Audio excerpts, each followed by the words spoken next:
आचार्य जी, मेरा बेटा पिछले 3-4 साल से आपको सुन रहा है। शादी नहीं कर रहा, नौकरी वगैरह की तैयारी नहीं कर रहा, लेकिन पूरा घर उसने किताबों से भर दिया है। पढ़ाई में बहुत अच्छा है, इतिहास में लिखा है लगभग 90% उसके अभी अंक आए हैं। बस अपने जैसे उसने कुछ और पागल इकट्ठा कर लिए और ये दल अब गांव-गांव घूमकर क्लाइमेट चेंज इत्यादि की बातें करता फिरता है और एक पुराना बंद पड़ा सरकारी स्कूल इन लोगों ने अब पकड़ लिया है और इसी स्कूल में अभी अपने कार्यक्रम करते हैं, लोगों को बुलाते हैं और उनको ज्ञान देते हैं। कहते हैं कि खूब किताबें पढ़ो, खूब शिक्षित बनो। ताज्जुब की बात तो ये है कि उसकी इन पागलपन भरी बातों को सुनने के लिए अब दूर दूर से वैसे ही पागल भागे आने लगे हैं। ये सारे लोग अब साथ बैठकर गीता, महाभारत, उपनिषद वगैरह किताबें पढ़ते हैं। आप मुझे बताइए कि ये उसका जीवन उत्थान को जा रहा है कि पतन? वो दुनिया का अभाग दूर कर रहा हो, इसका उन्हें कोई गौरव नहीं है।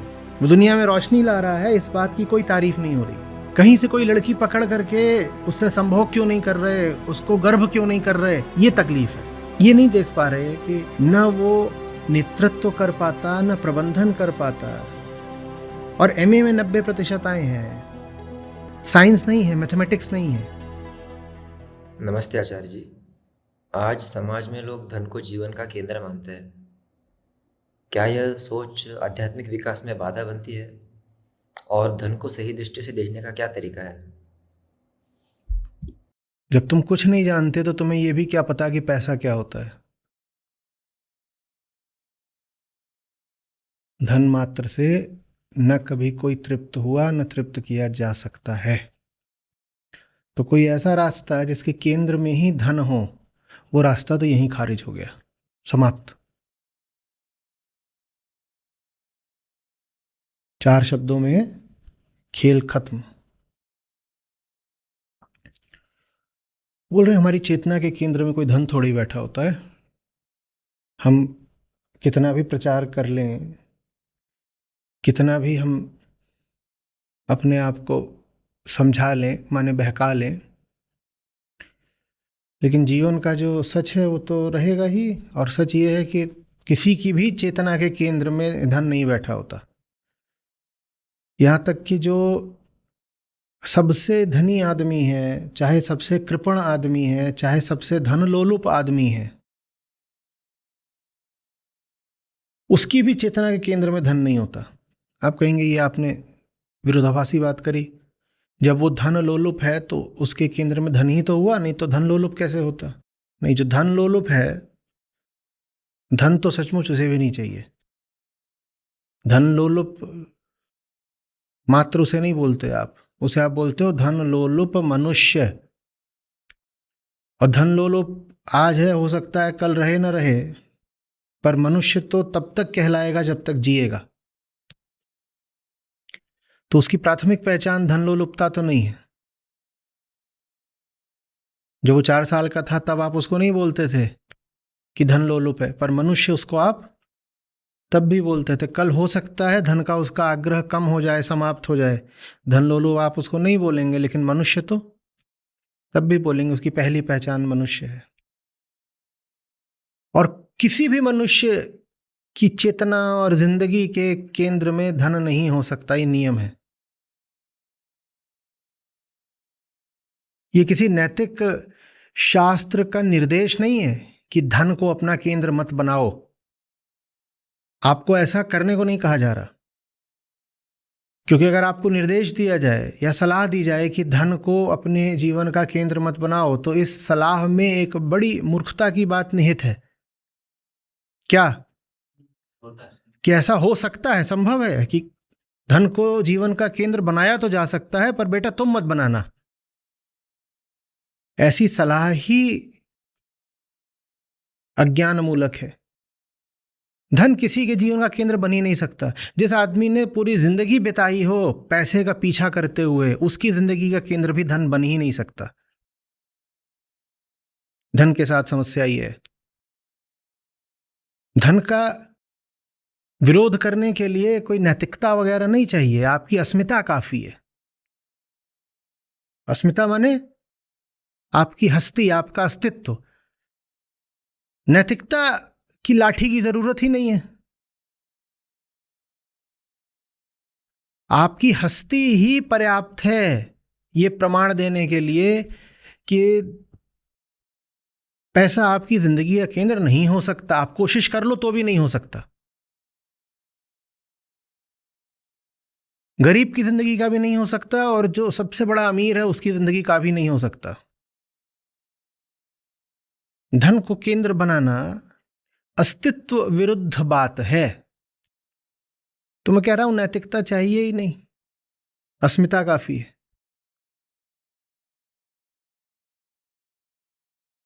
धन उनकी जिंदगी का तो चलो नहीं होगा केंद्र जो अध्यात्म समझने लगे, जो इसी जहान में खप गए, जो कुछ नहीं करते, दिन रात बस पैसा पैसा सोचते हैं। पैसा उनकी जिंदगी का भी केंद्र नहीं बन सकता। समझ आ रही बात? जैसे किसी ने जबरदस्त गेंद डाली हो, एकदम ललचाती हुई, गुड लेंथ थोड़ा आगे, पर आउट स्विंगर, लगेगा कि मार ही दे कवर ड्राइव।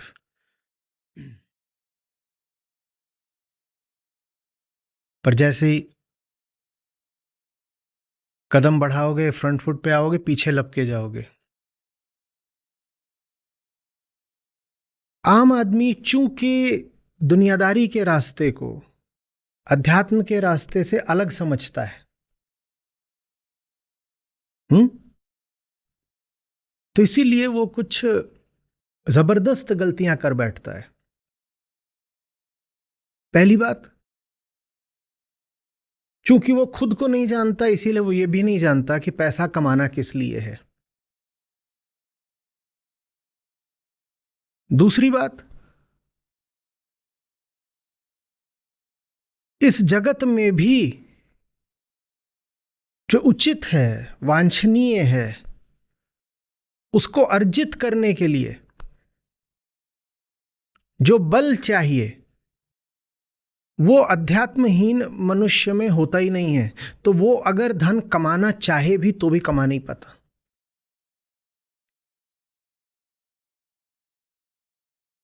पहली बात, वो जब कमाना चाहता है तो वो ये नहीं जानता कि कमाऊं क्यों। मूर्ख की भांति वो सोचता है कि पैसा कमाने से सुख, तृप्ति, संतोष मिल जाएगा, पैसा ही जीवन का केंद्र हो सकता है। तो जो बोधहीन आदमी है उसे पहले तो ये नहीं पता कि मैं कमा रहा हूं तो कमा क्यों रहा हूं और खर्च कर रहा हूं तो खर्च क्यों कर रहा हूं। ये उसकी पहली समस्या होती है जब वो अध्यात्म के रास्ते से अलग हो जाता है। वो सोचता है कि दुनियादारी का और दौलत का रास्ता एक तरफ को है और सच्चाई का और बोध का रास्ता विपरीत दिशा में है। तो उसको पहली समस्या ये आती है कि नहीं जानता कि क्यों कमाऊं, कहां से कमाऊं, कहां को खर्चूं। और दूसरी जो और व्यवहारिक उसके सामने समस्या आती है वो ये कि वो कमाना चाहता भी है तो कमा नहीं पाता।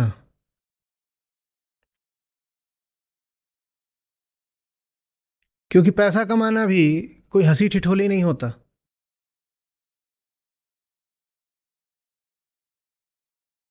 पैसा कमाने के लिए भी जगत में जान लगानी पड़ती है, प्रतिस्पर्धा करनी पड़ती है,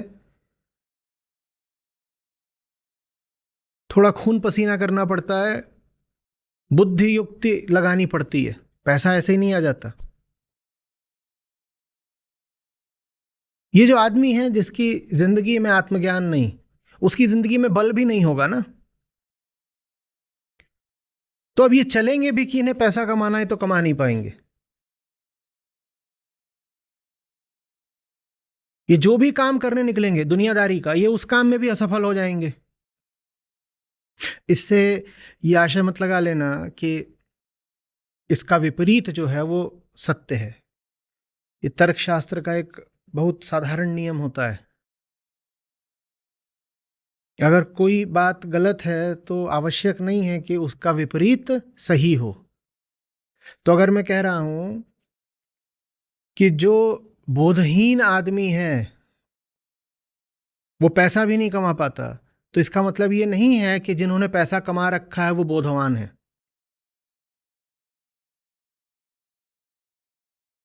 आइदर और, इफ देन, ओनली इफ, इन बातों में अंतर करना हमें सीखना होगा। इफ एक बात होती है और ओनली इफ बिल्कुल दूसरी बात होती है। बात समझ में आ रही है? आप बिल्कुल ढेंचू हो तो भी हो सकता है कि आपके पास पैसा हो, बाप का पैसा हो सकता है, संयोग का पैसा हो सकता है, लॉटरी का पैसा हो सकता है। ठीक है, तो हम ये नहीं कह रहे कि जितने गधे हैं वो सब गरीब ही होंगे।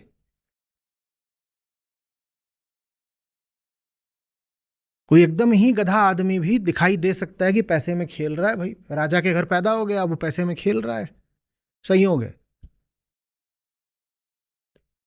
हम बात कर रहे हैं अर्जन की, अपने पौरुष से, अपनी कर्मठता से धन अर्जित करने की।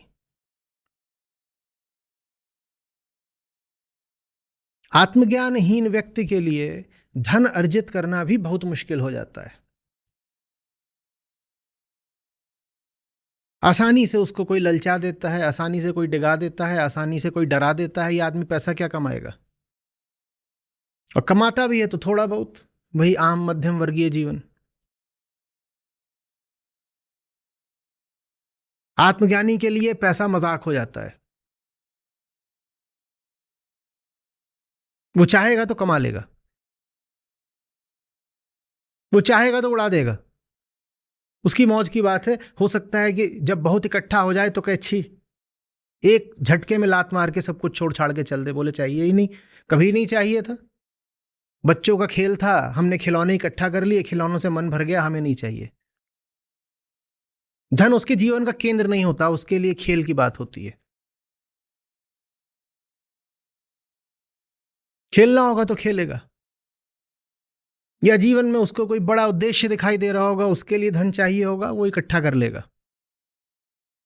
धन उसके लिए कोई व्यक्तिगत अनिवार्यता नहीं बनेगा, जैसे खेल कोई अनिवार्यता नहीं होता, और जैसे दुनिया के किसी बड़े सांसारिक मिशन में कोई व्यक्तिगत अनिवार्यता नहीं होती। मिशन आपका दुनिया के लिए है, आपकी कोई व्यक्तिगत विवशता वहां नहीं है, न कोई व्यक्तिगत कामना है आपकी।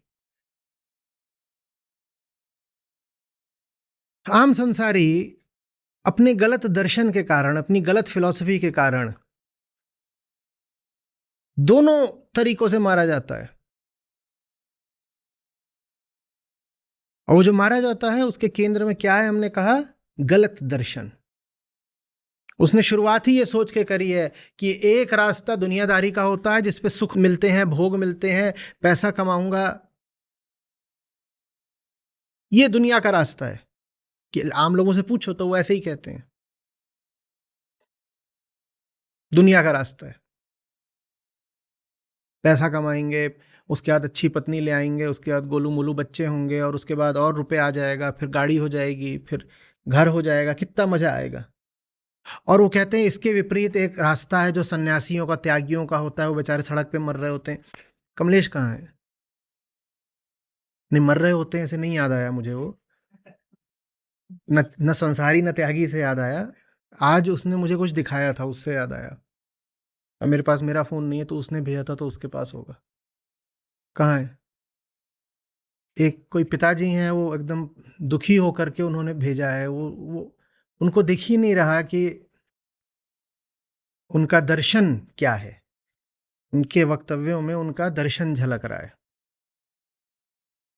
मैं उनके भाव की कद्र करता हूं, पर मैं उनके दर्शन की कद्र नहीं कर सकता ना। And how can you be a good father if you are a bad philosopher? है कि डिलीट डिलीट कर दिए?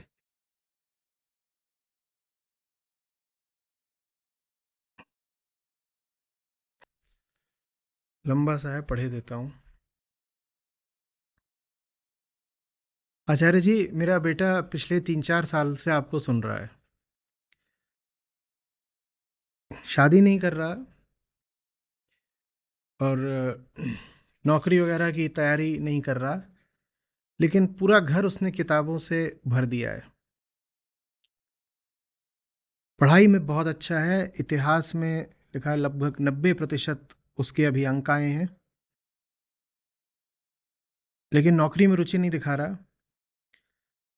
बस अपने जैसे उसने कुछ और पागल इकट्ठा कर लिए हैं और ये दल अब गांव-गांव घूमकर क्लाइमेट चेंज इत्यादि की बातें करता फिरता है और पेड़ पौधे प्रकृति के नारे लगाता है। एक पुराना बंद पड़ा सरकारी स्कूल इन लोगों ने अब पकड़ लिया है और इसी स्कूल में अभी अपने कार्यक्रम करते हैं, लोगों को बुलाते हैं और उनको ज्ञान देते हैं। कहते हैं कि खूब किताबें पढ़ो, खूब शिक्षित बनो, लेकिन नौकरी और शादी जीवन का मकसद नहीं है। आगे लिख रहे हैं कि ताज्जुब की बात तो ये है कि उसकी इन पागलपन भरी बातों को सुनने के लिए अब दूर दूर से वैसे ही पागल भागे आने लगे हैं। ये सारे लोग अब साथ बैठकर गीता, महाभारत, उपनिषद वगैरह किताबें पढ़ते हैं और दुनिया के अन्य पागलों को भी अपने जैसा बना रहे हैं। आप मुझे बताइए कि ये उसका जीवन उत्थान को जा रहा है कि पतन को? समझ में आ रही बात?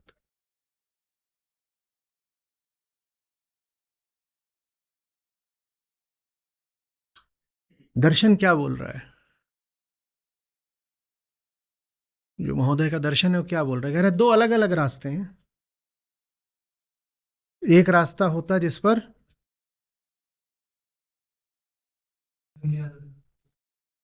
अब अगर वो मुझे 3-4 साल से सुन रहा है तो उसका एक नतीजा यह हुआ है कि 90% अंक आए हैं उसके, कि उसने इतनी नेतृत्व क्षमता विकसित कर ली है कि वो पता नहीं कहाँ कहाँ घूम करके लोगों को समझा पा रहा है, कन्विंस कर पा रहा है। उसने इतना मैनेजमेंट एक्यूमेन, प्रबंधन कौशल विकसित कर लिया है कि कोई सरकारी स्कूल बंद पड़ा था, उसने उसको टेक ओवर कर लिया है और वो वहां पर अब अपनी एक्टिविटीज करने लग गया है। इन बातों से पिताजी को कोई खुशी नहीं हो रही है, जबकि ये बहुत बिरली बातें हैं। सारी समस्या क्या है? नौकरी काहे नहीं पकड़ रहा? और नौकरी तो उसने पकड़ी हुई है। नौकरी माने काम ना, काम तो उसने पकड़ा हुआ है और जितना व्यस्त वो रहता होगा उतना व्यस्त तो आम आदमी रहता भी नहीं है। उसने नौकरी भी पकड़ी हुई है, उसको यश भी मिल रहा है, उसके पीछे लोग भी चल रहे हैं। पर नौकरी माने बात ये नहीं कि नौकरी होनी चाहिए, बात ये ऐसी होनी चाहिए जिसमें थोड़ा बहुत काम करो और बहुत सारा आ जाए, कुछ ऊपर से आ जाए बाकी नीचे से आ जाए। और अगली पीड़ा ये है कि नुन्नू नुन्नी ये सब कब क्यों नहीं पैदा हो रहे? लड़का जा करके किसी स्त्री के शरीर में मुंह क्यों नहीं डाल रहा? बड़ी पीड़ा है पिताजी को।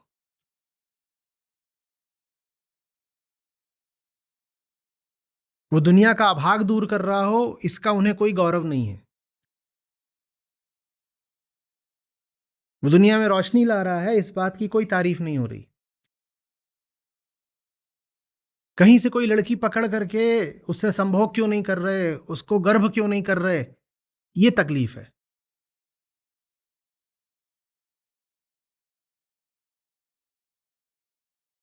ये नहीं देख पा रहे कि न वो नेतृत्व कर पाता न प्रबंधन कर पाता, और एमए में 90% आए हैं। साइंस नहीं है, मैथमेटिक्स नहीं है। एमए में 90% लाना बहुत मुश्किल होता है। आर्ट्स में, ह्यूमैनिटीज में इतने नंबर नहीं आते। नहीं समझ पा रहे हैं कि अगर वो आध्यात्मिक नहीं होता तो इतने नंबर भी नहीं ला पाता, न इतना इनिशिएटिव दिखा पाता जो वो भी कर पा रहा है। वो सब क्यों हो पा रहा है? ठीक उसी वजह से जिस वजह से नचिकेता यहाँ यमराज को कह रहे हैं कि देखिए अगर हमें आप मिल गए तो बाकी सब कुछ तो मिल जाएगा, बाकी सब कुछ हमारे लिए बहुत आसान हो जाएगा। हम आम आदमी नहीं रह जाएंगे कि जिसके पास कामनाएं बहुत होती हैं पर वो उन कामनाओं को पूरा करने की काबिलियत नहीं रखता। हमने कहा ना, गरीब गरीब इसलिए नहीं होता कि उसने गरीब चुनी है, गरीब गरीब इसलिए होता है क्योंकि अमीर बनना तो चाहता है पर बेचारा बन नहीं पा रहा। मौका मिले तो वो भी खट से अमीर बने, लगाए कतार में, पर बन नहीं पा रहा। आध्यात्मिक आदमी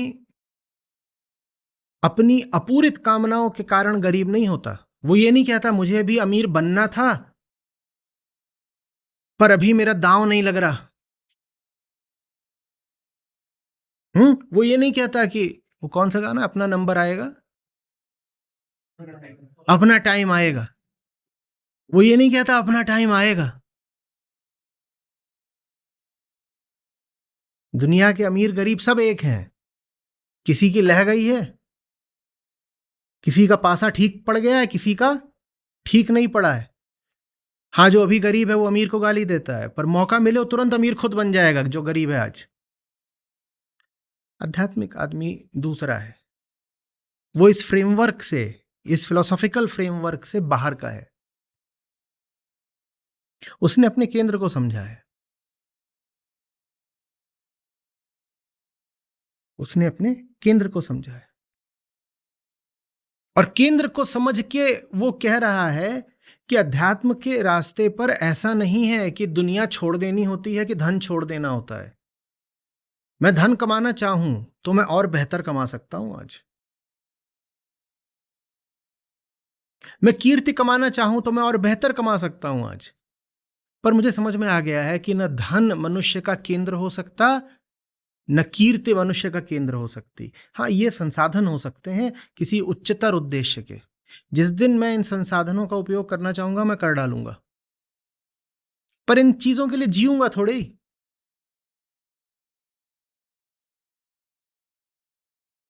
जीऊंगा थोड़ी ही। मैं आपको एक 5 करोड़ की गाड़ी दे रहा हूं साहब, और शर्त रख रहा हूं कि उससे कभी उतरोगे नहीं। अब बताओ किस किस को चाहिए? उतरने नहीं दूंगा, 10 साल 20 साल उतरने नहीं दूंगा। गाड़ी बहुत अच्छी है अगर संसाधन है, पर गाड़ी ही केंद्र बन गई, उसी में जी रहे हो, उसी में खा रहे हो, हगमूत रहे हो, मर रहे हो। किस किस को चाहिए बताओ? आध्यात्मिक आदमी के लिए वो गाड़ी एक संसाधन होती है। उसको पता है कहां जाना है, वो बैठता है, वहां पहुंचता है, उतर जाता है, गाड़ी को छोड़ देता है। संसारी के लिए गाड़ी ही उद्देश्य है, अंत है, सेंटर है, एंड है। कहता है इसी के लिए तो जी रहा हूं। उसी के लिए जी रहे हो तो फिर उतरना मत उससे कभी। अब उसमें घुस रहे हो ना, उससे लाश ही निकलनी चाहिए तुम्हारी।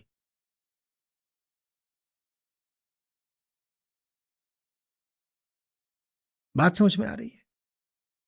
तो जो दो समस्याएं हैं धन को लेकर, आध्यात्मिक आदमी को दोनों में से कोई समस्या नहीं सताती। पहली समस्या क्या है? संसारी जानता ही नहीं कि क्यों कमाऊं, कैसे कमाऊं और कहां खर्च करूं। इनको आप अगर चाहो तो बांट के कह सकते हो कि ये 3 समस्याएं हैं। मैंने तीनों को एक में कर दिया है। पहली समस्या क्या आती है आम आदमी के साथ? उसको पता ही नहीं कि क्यों कमा रहा हूं, कहां से कमा रहा हूं, और जो कमा रहा है उसको खर्च कहां कर रहा हूं। आध्यात्मिक आदमी इस समस्या से बच जाता है। वो भली भांति जानता है कि जीवन क्या है, अतः कमाना क्यों है। और जो और भारी समस्या आती है झुन्नू के साथ, वो क्या आती है? कामनाएं प्रबल हैं, कमाना तो चाहता है पर कमाने निकलता है तो बहुत लात खाता है, उससे कमाया भी नहीं जाता। और जब कमाया नहीं जाता तो वो भाग्य को दोष देता है। और झुन्नू कहता है देखो हम तो अच्छे आदमी हैं, हम गरीब रह गए। तुम अच्छे आदमी नहीं, तुम लीचड़ आदमी हो। कोई तुमने जानबूझ के पैसा छोड़ा था? जीवन भर तुम पैसे पे लार टपकाते रह गए। लानत है तुम पे कि इतनी लार टपकाई तब भी कमा नहीं पाए। ऐसा नहीं कि कमा लेते तो कोई स्वर्ग मिल जाता, पर थोड़ा अपने पौरुष का तो प्रमाण देते। ये जो शिप्रा मॉल है गाजियाबाद में, 10-15 साल पहले की बात होगी। मैं वहाँ गया था कुछ लेने के लिए, साथ में कोई था। तो वहाँ अंदर गए तो वहाँ पर कुछ खरीद रहे थे। जो खरीद रहे थे वहाँ उसने ऊंचे कुछ दाम लगाने की कोशिश की। तो जो साथ में था उसने उनको बहस वहस करी और मामला था ठीक किया। भाई साहब, चीज 1700 की है और आप उसमें घुमा फिरा के 2700 कर रहे हो। वहां से बाहर आए, पार्किंग में गए। पार्किंग में जो खड़ा हुआ था उसने पर्ची दिखाई और बोला इसके आप इतने रुपए दे दीजिए, 100 रुपए दे दीजिए, जो भी बोला। फिर जो मेरे साथ गए थे, संस्था से ही थे, वही स्टेयरिंग पर थे, तो उन्होंने कहा अच्छा दिखाओ 100 रुपये कहाँ। तो उसने ऐसे दिखाया, देखो पर्ची पे 100 रुपये लिखा है। तो उन्होंने कहा अच्छा दिखाओ। तो पर्ची ली 100 रुपये, तो 100 रुपये लिखा हुआ था 6 घंटे से ज्यादा पार्क करने पर। उनकी एक अलग पर्ची थी 6 घंटे से आगे, वो वाली पर्ची ऐसे दूर से दिखा रहा था, कहता 100 रुपये दो। तो उन्होंने कहा हम तो अभी गए थे, 2 घंटा नहीं हुआ होगा, आ गए। तो खैर बोला हाँ नहीं नहीं कुछ नहीं कुछ नहीं, आप 50 दे दीजिए। तो मैंने कहा तुम देख रहे हो, कहने को ये गरीब आदमी है और कहने को जो अंदर था वो अमीर आदमी था। कोई अंतर है दोनों में? कोई अंतर है? गरीब आदमी अपनी जगह पे तुम्हें लूटने की कोशिश कर रहा है, अमीर आदमी अपनी जगह पे तुम्हें लूटने की कोशिश कर रहा है। यही जिसको तुम आज गरीब आदमी कहते हो, कल को इसको मॉल के अंदर दुकान लेने का मौका मिल जाए तो ये मॉल के अंदर दुकान लेके सबको लूटेगा। ये भी बिल्कुल उसी रेस में है जिस रेस में सारे अमीर हैं, बस ये पिछड़ा हुआ है। रेस में वही है, कोई अलग इसकी दौड़ नहीं है, कोई अलग दौड़ नहीं इसकी। हम इस सहानुभूति रखें, हम इसको दरिद्र नारायण बोले, बेचारा गरीब बोले, बोले क्या? इससे तो बस झुन्नू की मरियल हालत का पता चलता है कि कामनाएं बहुत हैं पर कमा नहीं पा रहा। ऐसा थोड़ी कि उसने कामनाएं छोड़ दी हैं। कामनाएं छोड़ दी हैं क्या? हाँ, कामनाएं बहुत है, कमा नहीं पा रहा। धोखाधड़ी से मिलेगा तो पकड़ लेगा,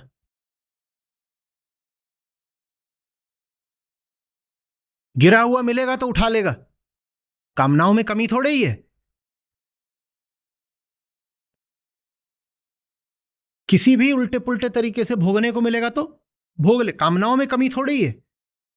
अगर आप पाते हो कि वो भोग नहीं रहा तो इसका मतलब क्या ये है कि उसके पास कामना नहीं है? कामना पूरी है, बस दम नहीं है।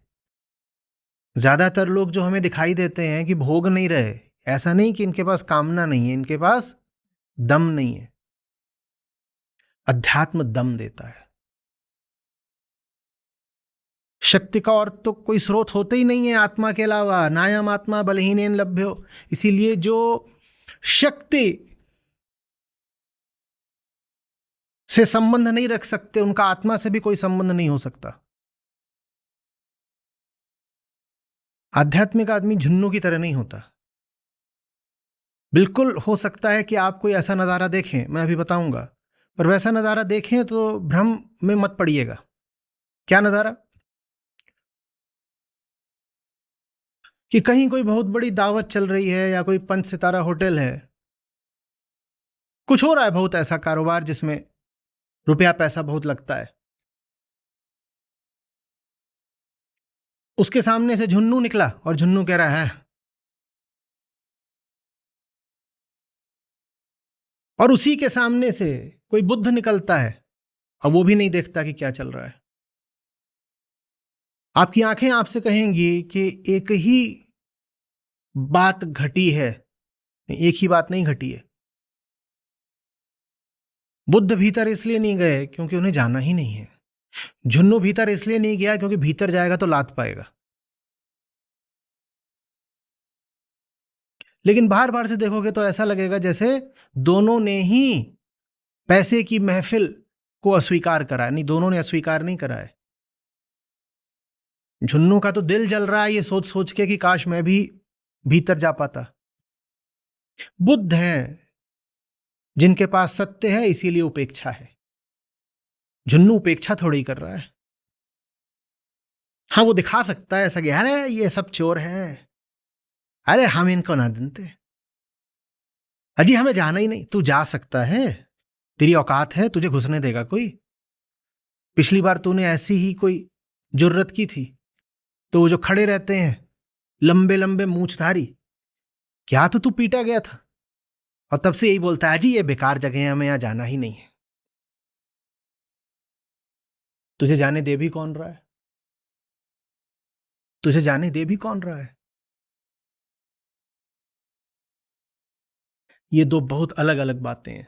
मुझे जाना ही नहीं है और दूसरा मेरी औकात नहीं है।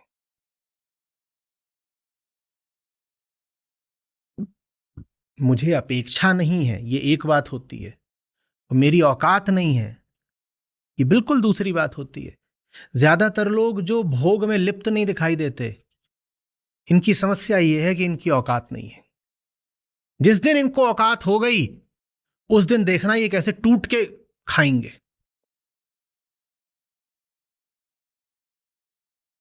उस दिन देखना। एक बार मौका दे दो बस इनको। ये सब जो सन्यासी त्यागी बने फिरते हैं, मौका बस दे दो। अरे जूता ही तो खरीद रहे हो बेटा, 500 वाला भी वही है, 5,000 वाला भी वही है। पिताजी असली बात यह है कि तुम्हारी जेब में नोट 500 का है बस। जिस दिन 5,000 आ गए ना, उस दिन तुम अपना ये दर्शन झाड़ना बंद कर दोगे। आज जो तुम ये बता रहे हो कि सादगी में ही सुख है, वो सिर्फ इसलिए बता रहे हो क्योंकि तुम्हारे पास पैसे नहीं है। नहीं तो ये तुम भी बहुत अच्छे से जानते हो कि 500 का और 5,000 का जूता एक ही चीज नहीं होते। और जो 5,000 वाला खरीद रहे हो मूर्ख नहीं है। तो ये जो अपौरुष होता है, बलहीनता होती है, ये बहुतों का नैतिक दर्शन बन जाती है। वो फिर बैठ जाएंगे, कहेंगे जगत क्या है, माया है, कुछ नहीं है यहां जगत में। हो सकता है कि तुमने सिद्धांत का बिल्कुल सही उच्चारण करा हो कि जगत माया है, बिल्कुल, लेकिन तुमने गलत केंद्र से करा है। तुम जगत को माया बोल रहे हो, बात सही हो सकती है, लेकिन तुम इसलिए नहीं बोल रहे कि तुमने जगत को माया जान लिया है। तुम इसलिए बोल रहे हो कि तुमने जगत से बस लात पाई है। ऐसा नहीं कि तुम्हारे भीतर से तृष्णा और मोह और वासना समाप्त हो गए हैं। बस इतनी सी बात है कि अभी तुम्हें भोगने को नहीं मिल रहा, और जब भोगने को नहीं मिलता तो अंगूर खट्टे हैं। जगत माया है। अभी कोई ला करके दे दे 50,000 की गड्डी,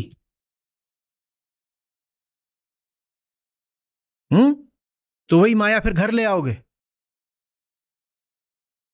सारी की सारी। क्या महाराज ये क्या इतना सारा आप लेके चले जा रहे हो? देखो बेटा, तुम्हारे पाँव के नीचे माया। मारना नहीं उसे, मारना नहीं, मारना नहीं, ऐसे ही है, बैठा रहे। गुदगुदी कर रहा है, उठा लो, पाँव उठा लो।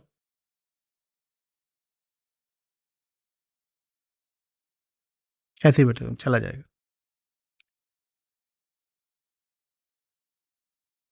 आ रही बात समझ में? जो चीज अपनी हैसियत की नहीं होती, मुझे मालूम है बहुत कड़े शब्दों का इस्तेमाल कर रहा हूं मैं, औकात बोल रहा हूं मैं, हैसियत बोल रहा हूं, पर और मैं किस शब्द का इस्तेमाल करूं?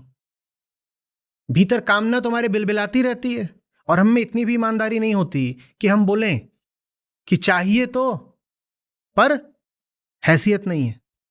हम कहते नहीं चाहिए ही नहीं, माया है, माया है। क्या रखा है 5,000 के जूते में? तुम नंगे पैर चलो, धरती मां है।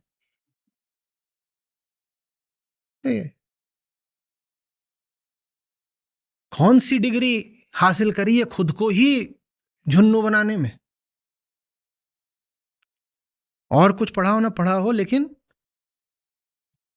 खुद को ही मूर्ख बनाने का सिद्धांत खूब पढ़ा है।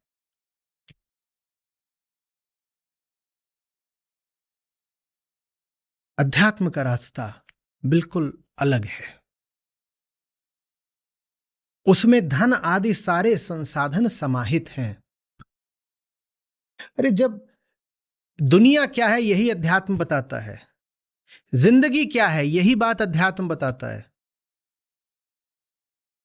तो दुनिया, जिंदगी, दौलत, ये सब अध्यात्म से बाहर की बात हो गई क्या? फिर पूछ रहा हूं, संसार क्या है ये कौन बताएगा? जीवन क्या है कौन बताएगा? और दौलत क्या है ये भी कौन बताएगा? तो ये सब के सब क्या हो गए? ये सब के सब सब सेट्स हो गए। किसके? ये सब सबसेट्स हैं, अध्यात्म के सबसेट्स हैं। दो अलग अलग रास्ते नहीं है विपरीत। दुनिया की जितनी चीजें हैं वो अध्यात्म के यूनिवर्सल सेट का सबसेट हैं। अंग्रेजी में बोल रहा हूं, हिंदी में बोलूंगा समुच्चय वगैरह तो नहीं समझ में आएगा। अध्यात्म क्या है? ऐसे। और ये सब चीजें, रुपया, पैसा, जिंदगी, दौलत, शोहरत, संबंध, लड़का लड़की, ये सब उसके सबसेट्स हैं। जिसने अध्यात्म समझ लिया वो इन सब का राजा हो जाता है। वो इन सब का राजा हो जाता। और राजा माने भोक्ता नहीं होता, राजा माने शासक। भोगना हो तो भोगेंगे, नहीं भोगना हो तो नहीं भोगेंगे। झुन्नू एक कंपल्सिव कंज्यूमर है, विवश भोक्ता है वो। उसको अगर मिल गया तो उसे भोगना पड़ेगा। आध्यात्मिक आदमी कहता है मिला भी हो तो मर्जी होगी तो भोगेंगे, नहीं मर्जी तो नहीं भोगेंगे। और मर्जी उसकी कैसी है? उसकी मर्जी अब बेमर्जी है, माने निष्काम है। उसकी मर्जी अब अपने लिए चलती नहीं। आध्यात्मिक आदमी अपने लिए क्या मर्जी रखेगा? तो स्वार्थ हो जाता है। उसकी मर्जी अपने लिए है नहीं, लेकिन अब उसकी चाहत में दम आ जाता है। संसारी की चाहत में कोई दम ही नहीं होता, क्योंकि उसकी चाहतें सब बिखरी हुई, फ्रेगमेंटेड होती हैं। गरीब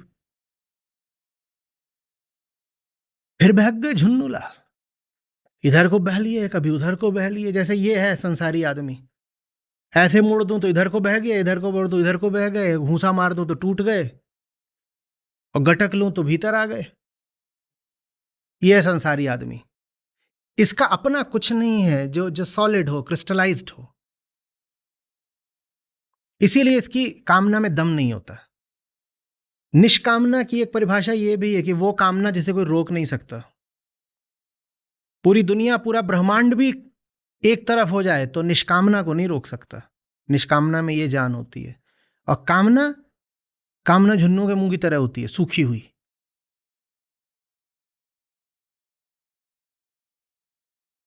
भैया भैया ये अंगूर चाहिए, हाँ ले लो, 400 रुपए किलो है। नहीं भैया नहीं चाहिए। क्यों? क्या हुआ कामना का? क्या हुआ कामना का? सूख गई।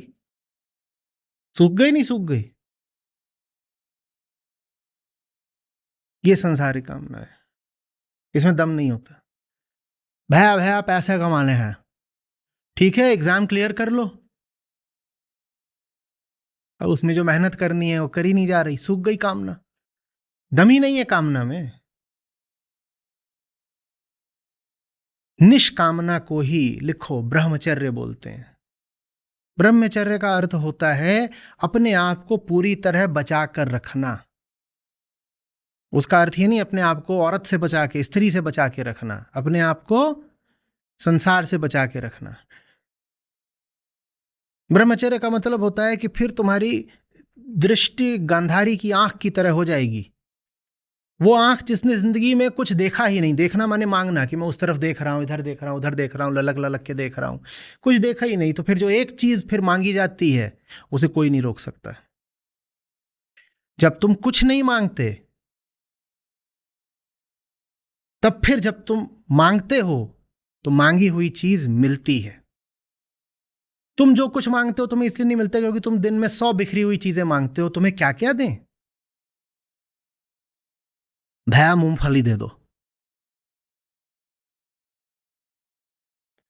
नहीं भाई अच्छा वो वाली दे दो।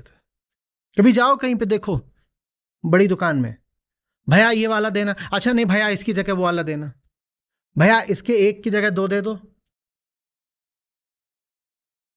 वो फिर भैया भी लग जाता है, तुम तीन ले लो, तीन के साथ एक मुफ्त।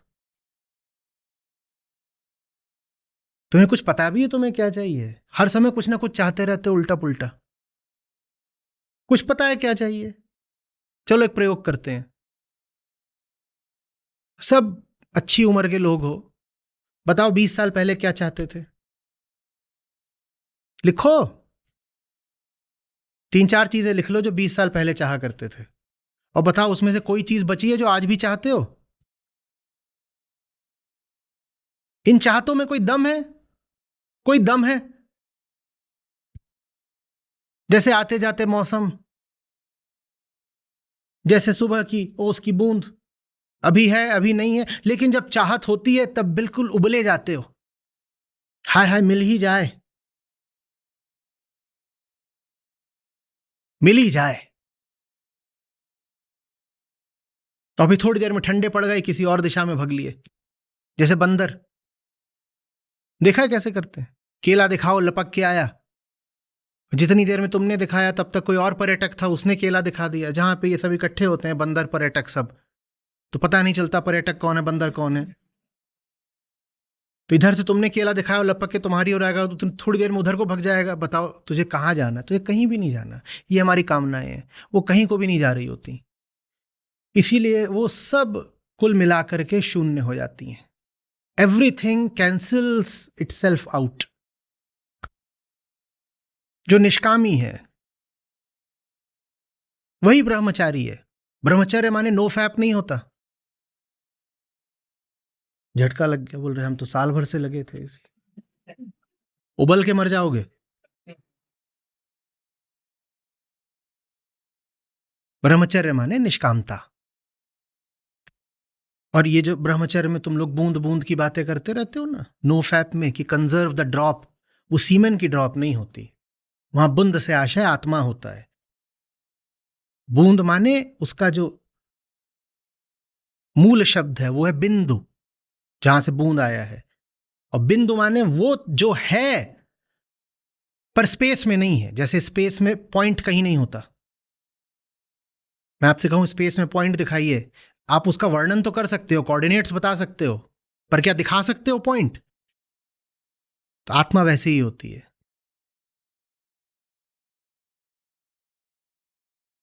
और पॉइंट कहां होता है स्पेस में? हर जगह होता है, पर कहां होता है? कहीं भी नहीं होता है। स्पेस में कोई जगह बता दो जहां बिंदु ना हो, और स्पेस में कोई जगह बता दो जहां बिंदु हो, और अगर दिखा सकते हो तो दिखा दो कहां है बिंदु। तो आत्मा बिंदु है। इसको इन लोगों ने बना लिया बिंदु माने बूंद, और बूंद माने वीर्य की बूंद। वार ए सेक्स ऑब्सेस्ड माइंड। आत्मा को वीर्य बना दिया और ब्रह्मचर्य का संबंध वीर्य से जोड़ दिया। ब्रह्मचर्य का वीर्य से क्या लेना देना? मैं नहीं कह रहा वीर्य बहाओ, पर जो चीज जैसी है उसको समझो, सिद्धांत को विकृत मत करो।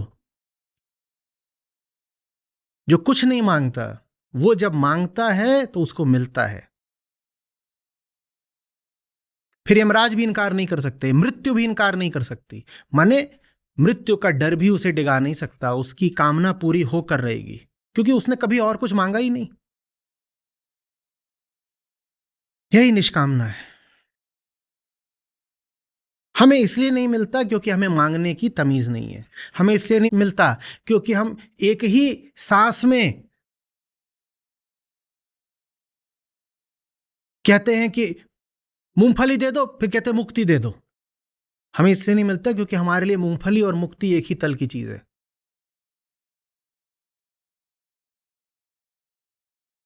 सब मांगना छोड़ के फिर मांगो, फिर देखो कि मिलता है कि नहीं मिलता। लेकिन जो सब मांगना छोड़ देगा वो कुछ भी क्यों मांगेगा? वो तो निष्काम हो गया, तो मांगेगा क्यों? उसको फिर कहा जाता है कि उसने नहीं मांगा, उसके माध्यम से शुभता ने मांगा है। वो तो निष्काम हो गया, अपने लिए तो मिट गया, वो क्या मांगेगा? अब अगर वो मांग रहा है तो समष्टि के लिए मांग रहा है, समष्टि से मांग रहा है और समष्टि के लिए ही मांग रहा है। समष्टि कैसे मना कर देगी? कोई अपने लिए मांगे तो उसको इनकार किया जा सकता है। कोई तुमसे मांग के कह रहा है तुम मुझे दो और मैं तुम्हें दे दूंगा वापस, तो तुम उसे क्या बोल के इनकार करोगे? उसको कोई नहीं इनकार कर सकता। उसकी मांग में बड़ा प्राबल्य होता है, बहुत जान होती है उसकी मांग में।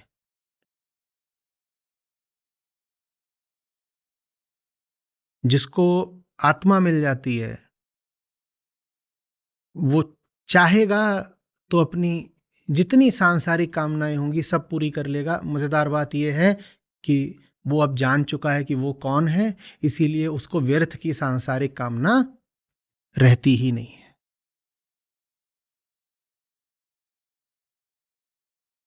कितनी गजब बात है ये। जो कामना पूरी करने का दम नहीं रखता उसको 100 कामना रहती है, और जो जब चाहे अपनी सारी कामनाएं पूरी कर सकता है उसे कोई कामना रहती ही नहीं है। ये क्या हो गया?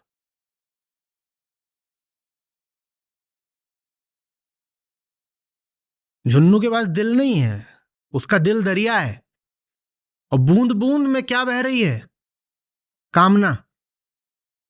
कोई दिन ना हो जब 400 उसको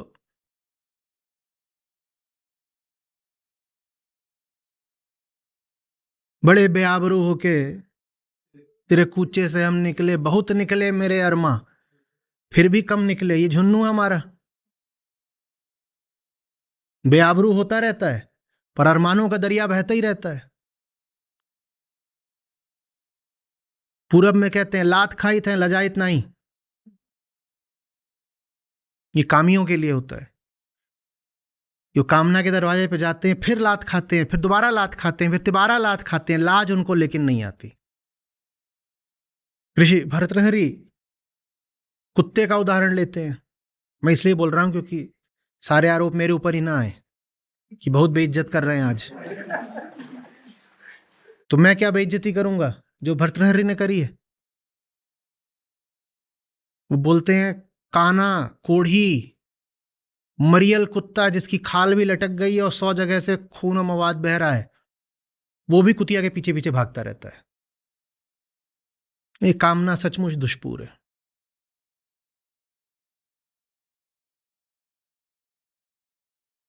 जिसकी पूरी हो नहीं सकती, कुतिया पगलाई है, उसको भाव देगी। अरे एक से एक कुत्ते हैं, कहीं डॉबरमैन है, कहीं लैब्राडोर है, हैं? किसी की सरकारी नौकरी लगी हुई है, कुतिया उनके पास जाएगी ना कि इस खुजली वाले हैं इसके पास आएगी? दम नहीं है पर कामना पूरी है। और अद्भुत बात यह कि जब दम आ जाता है तो कामना रह नहीं जाती। माने जिसको पाओ कि कामना के पीछे मरा जा रहा है, यह आदमी वही है जो बहुत कमजोर है। इस 2 तरह से मारा जाएगा। पहली बात, अपनी जीवन ऊर्जा कामना में व्यर्थ कर रहा है, और दूसरी बात, जो कामना है वो पूरी भी नहीं हो रही। पैसा कमाना तो है पर कमा भी नहीं पा रहा। ये जो इतना मुझे उत्तेजित कर देते हो आप लोग, मेरे साथ जो भी कांड होगा ना वो सब आप ही के मत्थे जाने वाला है। मुझे बोला गया है फुसफुसा के बोलो, अगर गला बचाना है, जिंदगी बचानी है तो ऐसे ऐसे बोलो। और आप लोग अपनी भोली भाली शक्लें और मासूम आंखें लेकर के ऐसे ऐसे मुंडी हिला हिला करके हाँ हाँ आचार्य जी और बोलो, पता ही नहीं चलता आवाज कब उठ जाती है।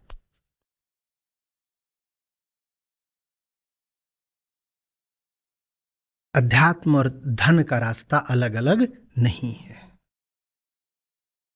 अध्यात्म 2 तरीके से लाभ देता है। पहला, वो बताता है कि जीवन में धन क्यों होना चाहिए, यदि होना चाहिए तो क्यों होना चाहिए। पहला ये अध्यात्म तमीज देता है, जिंदगी में पैसा हो तो किस लिए हो, ये तमीज अध्यात्म से मिलती है। और दूसरी बात, एक बार ये तमीज मिल गई कि इतना पैसा चाहिए, तो अध्यात्म ताकत देता है कि अब जाके वो पैसा कमा भी लो। आत्मज्ञानी वो नहीं है जो पैसा नहीं कमाता। वो मॉडल गलत है, वो मॉडल बेकार है। कौन सा मॉडल? ये जो डाइवर्जेंस है कि एक रास्ता है संसार का और एक रास्ता है सन्यास का, ये मॉडल गलत है। अध्यात्म के रास्ते पर समझ में आ जाता है कि अगर पैसा हो तो क्यों हो, व्यर्थ की कामनाओं के लिए मुझे पैसा नहीं चाहिए। ये पहली बात समझ में आ जाती है। और दूसरी बात क्या होती है? अब जब मैं जान गया हूं कि पैसा हो तो कमा के दिखाऊंगा। सही कामनाएं मेरी, और मेरी इस कामना कोई रोक नहीं सकता। फालतू काम के लिए थोड़ी कमा रहा हूं। गोलगप्पे वालों ने थोड़ी मुझे रिझा लिया है, आओ आओ चटखारे लगाओ, इसके लिए थोड़ी कमा रहा हूं। अरे मैं जान गया हूं मैं कौन हूं, मेरे जीने का मकसद क्या है, इसलिए कमा रहा हूं। मेरे मकसद के लिए मुझे संसाधन चाहिए, इसलिए मुझे कमाना है। और अब कोई रोक के दिखाए। आत्मज्ञानी को मृत्यु भी नहीं रोक सकती। समझ में आ रही है बात? देख लो कि क्या चाहने लायक है, और अगर कुछ मिल गया जो चाहने लायक है तो 100 चीजें और चाहनी छोड़ दो ना।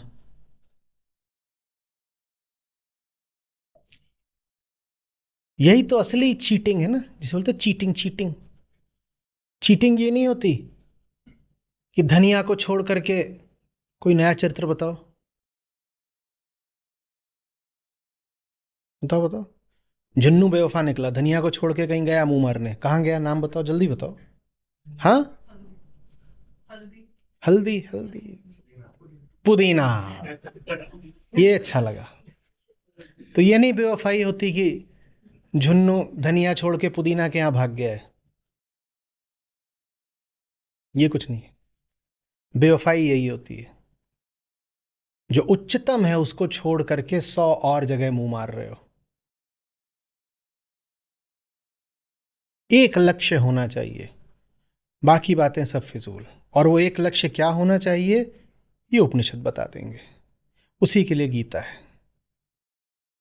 एक चीज पकड़ो, बाकी सब छोड़ दिया। ठीक है ना? एक साधे और सब साधे। 100 के पीछे भागोगे, 100 की 100 जगह मात खाओगे। रक्षा करो अपनी ऊर्जा की। भूलना नहीं, निष्कामना ही ब्रह्मचर्य है।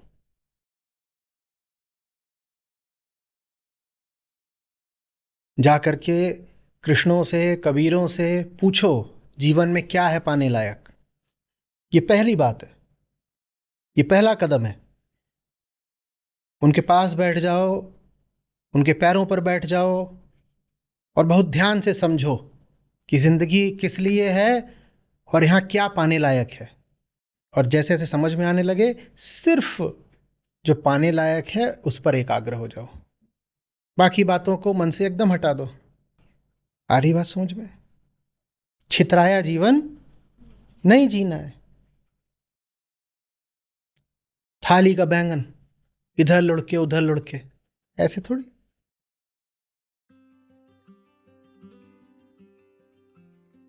मेरा नाम ज्योति पाटिल है और मैं महाराष्ट्र से हूँ, औरंगाबाद शहर से।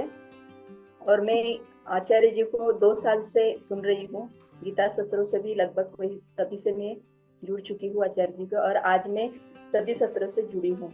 और आचार्य जी से मैंने बहुत कुछ सीखा है। और जबकि मैं कभी, मेरी मराठी लैंग्वेज होने के बाद मैं कभी हिंदी से ज्यादा परिचित नहीं थी, मतलब अच्छे से बात नहीं कर पाती थी, पर अभी मैं उन्हीं से बहुत सारी चीजें सीख रही हूँ। और पहले बहुत डरी डरी से रहती थी और कभी किसी के सामने बोलने में बहुत हिचकती थी। तो आचार्य जी ने मुझे आत्मबल दिया है और उन्हीं ने मुझे बताया था कि बहुत सारी जब तक हम बड़े होते हैं तो बहुत सारी बाहर से चीजें हमारे ऊपर थोपी जाती है और हम वही अडेप्ट करते रहते हैं। तो हमें कुछ समय देना चाहिए खुद को। कहे कबीर सुनो भाई साधो, तो ही मोही लगन लगाए रे फकीरवा। धन्यवाद।